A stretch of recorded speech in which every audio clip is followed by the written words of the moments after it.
The Conservative Political Action Conference offers row after row of conservative groups, books, and ideas. Many who come to CPAC say they're looking for conservative speakers, people who I agree with politically and philosophically. But many of this year's conference goers say that's hard to find in the pool of candidates vying for the GOP nomination. For whom pugnacity is a political philosophy. Take Rudy Giuliani. The former New York mayor may lead in the polls, and his reception here was decent.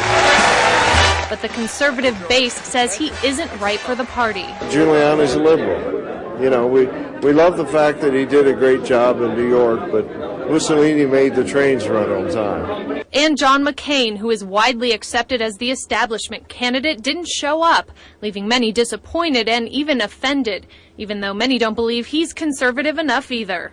Showing disrespect by saying, I'm not coming, it's a slap in the face. And what it does is, you may not agree with Mayor Giuliani on some of the issues, but you at least respect that he had the courage to come here. CPAC attendees are far to the right, and many are undecided about their choice for the 2008 Republican nominee.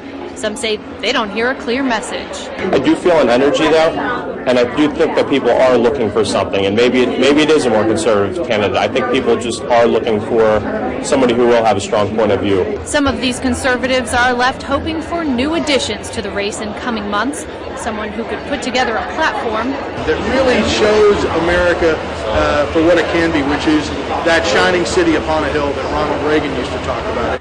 The conference wraps up Saturday. Straw poll results will be released late in the afternoon, right before the last speech, which will be given by former Speaker of the House, Newt Gingrich. Reporting for the Politico, Nicole Collins, News Channel 8.